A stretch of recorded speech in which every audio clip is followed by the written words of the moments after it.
If you do what you love, you'll never work a day in your life. That quote gets shared and spread a lot. And I used to think that it meant that if you're on the right path, then everything's going to just be easy and effortless, very convenient. But here's the truth. Like, I did not want to make this video today.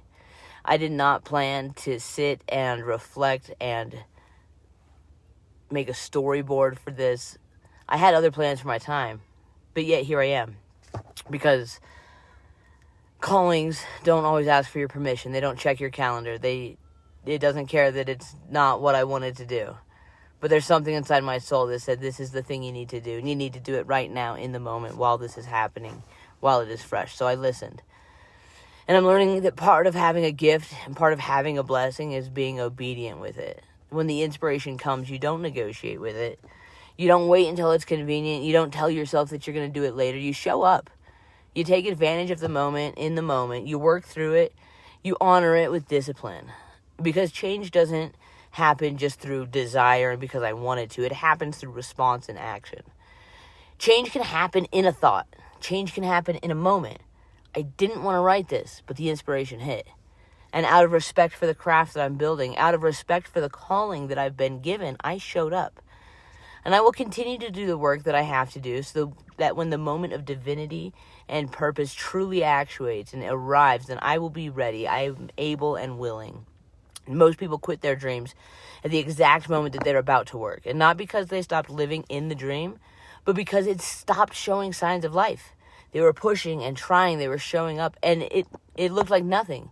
No traction, no engagement, no validation, no momentum, no proof.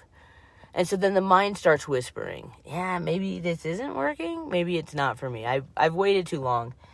This actually isn't my purpose. This is maybe too hard. And that's where most people stop. And I want to talk about that moment.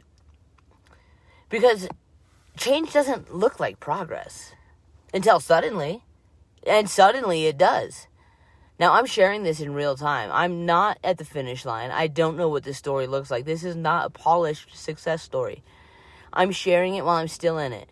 Because when we see people level up, our brains like to lie to us. Our brains will assume that it was easier for them. That they didn't struggle the way that we're struggling. That they didn't have to worry about making ends meet. So that when it gets hard for us, then we can feel justified for quitting. But what if the struggle isn't proof that you're failing? And what if it's proof that you're actually being prepared? Now, for over a decade, I've known my dream. Speaking and coaching, helping people see themselves clearly enough to change their lives. I've wanted it. I have just been afraid of it this entire time as well. Now, fear doesn't always show up as fear. It shows up as delay. It shows up as excuses. I'll do it when I'm more confident, when I'm more polished, after this certification, after that one, when the kids are grown, when I fix this. But you know what? 3 years ago, I wouldn't even recognize the woman that I am today. I was 350 pounds. And while my body was larger, my life was so much smaller. My confidence was smaller. My optimism was smaller. My leadership, very quiet and meek. My belief in myself was fragile. I am not a different human at this point. I am the same person. But what changed is that I broke some old patterns. I rebuilt routines and I learned resilience through repetition. I stopped letting my past habits decide what my future capacity was going to be. What changed was the belief that the version of me that I had been stuck in was the version of me that I had to stay in. Growth came slowly. It came in layers. It came through discipline, not motivation. And still, life doesn't pause just because you're becoming, just because you're trying and evolving and growing. Layoffs have happened. Stability has disappeared. Fear gets loud again. And recently, I hit that familiar place where survival starts arguing with purpose. I was applying for, and I am applying for anything to keep the lights on. And then one ordinary night, just yesterday, standing in Target, my phone buzzed. It was one email. Just one moment. And my body reacted before my brain could even understand what was happening. I jumped, I screamed, my heart raced. Now, the email said that I made it to the top 200 of the next top speaker. It didn't actually solve anything. Bills still exist. No money's coming in. But work still needs to happen. But what I did hear it say was, do not stop. Now, we're all searching for our 1 in a million moment. But here's what most people don't realize. And our brains don't actually understand what 1 in a million means. So there's 8.3 billion people on this planet. That means that 1 in a million moment doesn't just happen once in a day. It happens 8,000 300 times every single day. So these moments are not rare. They're not unrealistic. This isn't just a dream reserved for somebody else. But it won't find you if you stop showing up. You will never get your moment by waiting. You get it by moving, by casting, by trying, failing, adjusting, trying again.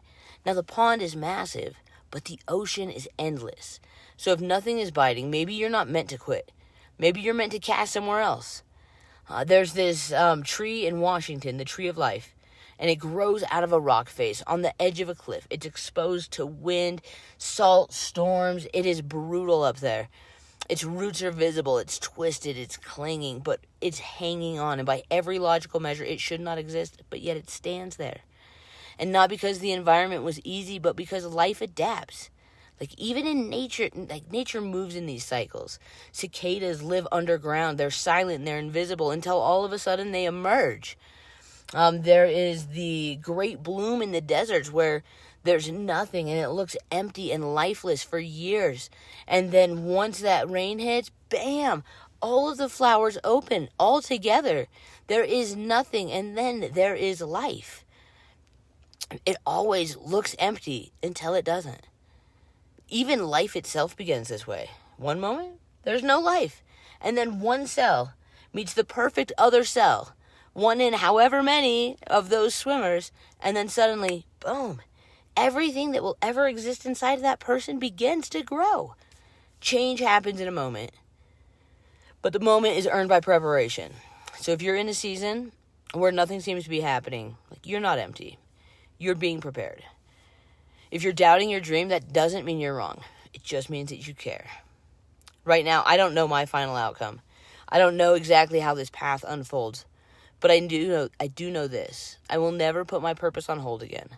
I will do the work I need to do to survive. And I will continue building the work that I was born to do. Because all it takes is one moment. And I intend to be there. Hands open, still believing when my moment arrives.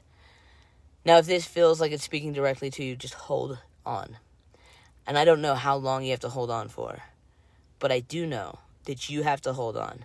And I have to hold on. And we are going to make a difference. That's what I've got for you guys today. All right, fantastic. Change can happen in just a moment. That's all it takes, guys. I hope you find your moment.